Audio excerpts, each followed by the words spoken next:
For those of you that have been following me for a while, you'll know that I am a fan of Kimber firearms. Their designs are very nice, they're good looking guns, and at least for me, I've had great success in shooting them. I do know that they have some issues, we'll touch on that later on the video, but forced, this one is on loan from my good buddy Stonehaven.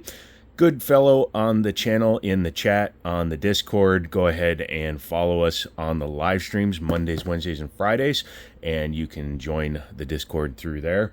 I like Kimbers, and I also like the fact that everybody's coming along with me and people are letting me borrow their shiz to do videos on.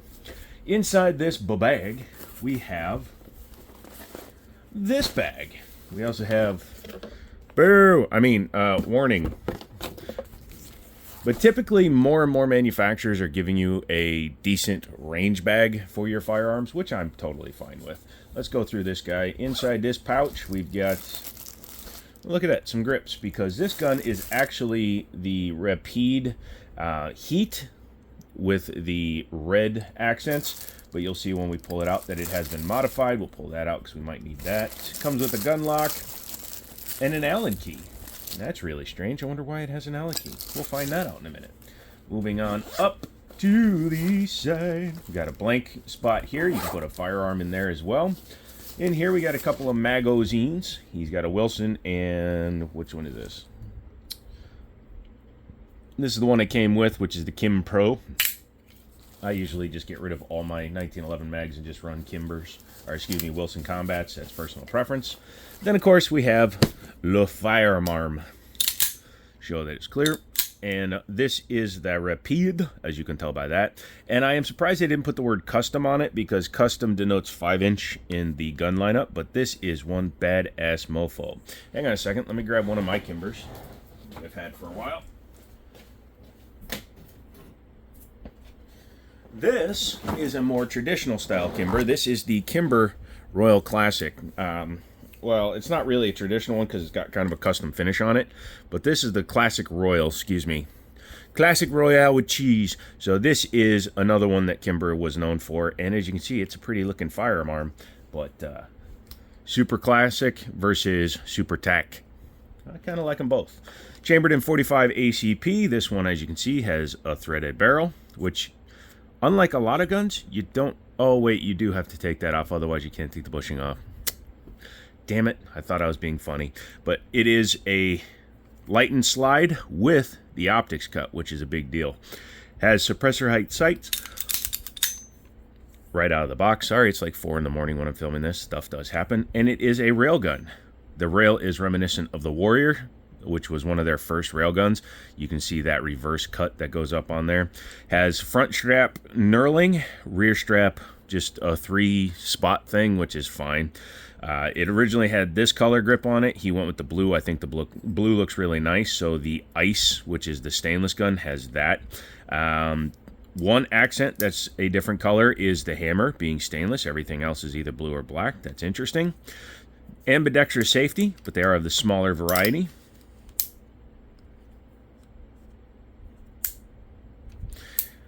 You can usually tell fitment by wiggling the safety after you've engaged or disengaged it. This one sounds pretty solid with a nice metallic thunk. Yep. Standard slide lock slide release, which is fine. I noticed this uses 4 different screws for the mounting. I'm interested to see what's underneath there, but we're not taking it fully apart today. Threaded barrel, like I said, so it is suppressor ready, and it has just your standard cuts here. It's kind of interesting because in order to put the knurling in it, they just left extra meat on here, so it's technically a little bit thicker. So when you look at them, you can see that it's not an undercut, but they flat cut where the mag release is and brought it up a little bit. So in terms of height, it's actually flatter. Interesting. So it is an undercut, it's just the whole frickin' thing is undercut. Similar triggers though. Yeah, very nice. Extended beaver tail with the enlarged memory notch. The cuts are interesting. They're not my favorite, but they are functional. You can definitely grab the gun and rack it with those. You can also flat front on there to accommodate both the optic, and then when that's not on there, you can rack it off your clothing, unlike a Novak style. Even though they're fiber optic, that is a Novak style. Stock trigger pull. I'm not sure if he did any like work with springs or anything in here. I don't see any extra springs in the bag, but let's go ahead and try the trigger. A little bit of take up. Brakes, nice. Reset. Very nice. I think it's like a 4-pound-ish trigger, which is great. Anybody that runs a gun that has a 6 or a 7-pound trigger, especially if you have one that's like a pre-cock striker, Canik, or Caniks actually have a really light striker, but Glock, Smith & Wesson M&P, guns like that, trigger doesn't always feel that great. This one is 1911 crisp. This is the Royal with cheese. I couldn't even remember if it was loaded or not. Same take up and slightly heavier feel. So this one, 4 1/4 pounds. But still pleasant. Very nice. All right, enough hemming and Hemingwaying and hawing and things like that. What do you say we take her apart? By the way, Kimber has gone the route of actually allowing more distributors to carry their items. So absolute kudos to Kimber for doing that, because without doing that, they limit who can actually get their guns in terms of distributors and resellers. So it's nice to see them actually being able to get through a regular retailer. There were a few of them that were raising the price because they were the only distributors in town. There were only 3 major ones. Now RSR, one of the biggest resellers or distributors in the country, now sells them. So you have to remove your threaded barrel cover, check your gun, make sure she's clear, and she is very heavily sprung, by the way. And then you're gonna come back. 2 things you can do. You can either take your bushing tool. I like to lock it back with the hammer back, and just go ahead and start that bad boy. Being careful not to launch your guide rod into the mesosphere. Very tight. Hold on. That is very tight. I bought a Springfield operator recently that has one that's as tight as that, which is fine. It is a half-length guide rod, which is my preferred setup. Probably should have left the spring on there. Go ahead and... oh, wow. That's super tight. He also fired it recently, so it might just be dirty. There we go. Wowzers. Wowzer McDowser Mauser. And then you can come back to the takedown, and I'd like to put it on camera. Those scratches are not from me. Those were there when I started, so that is a Stone issue, not a Joe issue. Then you're going to push that out. It's actually flush fit, which I didn't expect. So let's grab something to push that through with.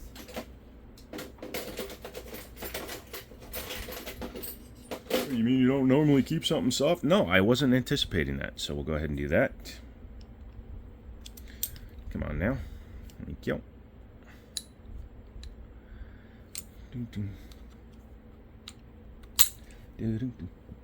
Bink, bink, bing, bink, bink. I like to flip it at least sideways, if not completely upside down when I'm disassembling them. That allows them to come apart. Wow, that is tight. There we go. There we go. Whew, that is a tight, tight fit. For the barrel bushing, that's fine. You do want a nice tight fit. I'll probably just put a dab of lube on there for them. And then you can just take your barrel out. Traditional Browning lockup style, you do get an extra 1/4 inch of barrel, and it is rifled all the way to the end, which is a bonus. You definitely get a little bit of extra time for velocity to grow. Slide itself looks really nice. It is a Series 70, so no drop safety in it, as John Moses Browning, our Lord and Savior of the firearms world, created it. You can definitely see it's been used because she's full of gunpowder. Gunpowder Milkshake was a weird-ass movie, but let's all admit it was good. There you go. So it does have a semi-polished feed ramp. You shouldn't have to do anything to that. Again, in our Discord and with our live chats, a couple of the guys in there are always like, oh, they're Jamamatics. Shut up. No, they're not. Unless you get really lucky and get a bad one. But yeah, overall, it feels really nice. It is all stainless. It's not an aluminum frame. I do like this rounded style magwell. I have some Wilson Combat ones that are just flat due to the the grip style, but that is a matching rounded one. My Mitchell Mauser has a rounded set, which is really nice. Although I would probably, for finishing sake, I would probably pull off the grip and round off the very bottoms there to make them flush fit against the magwell. But that's just me and my ADADA, aka ADD. Reassembly, super easy. Take your barrel, make sure the link is towards you when the barrel's pointed towards you. Slide her back in. There you go. Take your bushing, put that back in. You always start over here. And my word, Grandma, why is it so tight? That is really disgusting. No, it's not. It was just a question. So yeah, using the tool completely, get that slid over. Take your half-length guide rod, flip up your bushing, or excuse me, your swinging link. Take your half-length guide rod. I put the spring in from the front just because it makes it easier to retain the guide rod. If your plunger falls out, that's fine. That happens. You want to make sure that the swinging link is down in the vertical position, so that when you reassemble the gun, you'll be able to see it through the takedown hole. There we go. Once you've done that, take your slide lock slide release, lock it through. Although I'm going to have to do it this way. Jesus, gun is tight, man. Now I can see why he put an idiot scratch on it. There we go. Yeah, that's okay though. Guns are meant to have marks. If you have a gun that's pristine, I don't trust you. Go ahead and take this down. I hope I can start this with just my finger. Nope. Pardon me for a second. Thankfully, it didn't go too far. So yeah, we're going to have to balance it using this. Also, bring the slide back, lock it. That always helps, but yeah.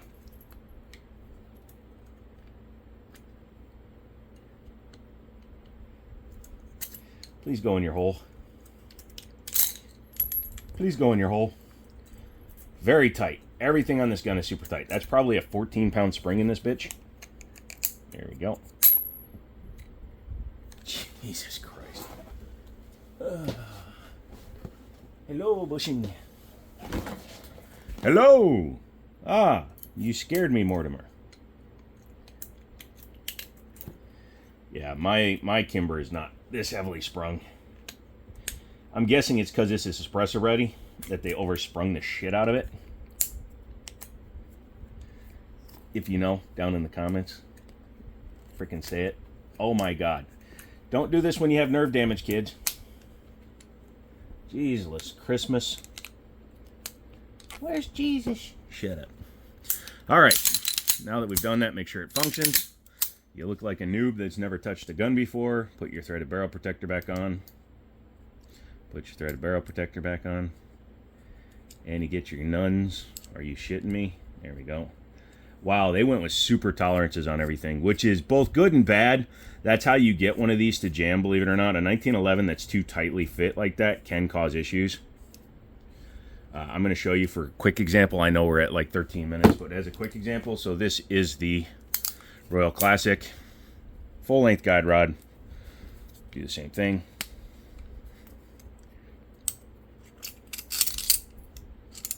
You can just Netanyahu everything.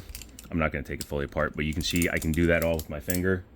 And this spring is much less springy. And I've never had an issue with this one either. But again, I'm not running this one suppressed. So who the hell knows what's going on. But yeah, I can literally almost reassemble it with just my fingers. If I still had fingertips. Yeah. So, Tale of Two Kimbers. Would I buy? Hell yeah, I would. That's my mag. Is it worth the $1,000 plus $1,200 that you're going to pay for it? It's a 1911, so saying $1,200 is putting you into the mid-range, actually into the beginning of the mid-range for a 1911. So Kimber being able to sell their guns at anywhere from $850 to, I believe some of their guns go up into the thousands, but from $850 on up is actually a hell of a fair deal.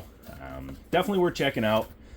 Now, some of the guns between like 2005 and up, 2006. Some people say as late as 2010, but let's say the 2000 teens. A lot of those guns had quality control issues because they were switching management, ownership, all that shiz, and they wound up with some baddie apples. Were they all bad? Nope, but some of them certainly were. So let me know if you have one from like 2015. If it runs, if it doesn't, let me know your experience with it. Come back for the next video, and as always, I'll talk to you later.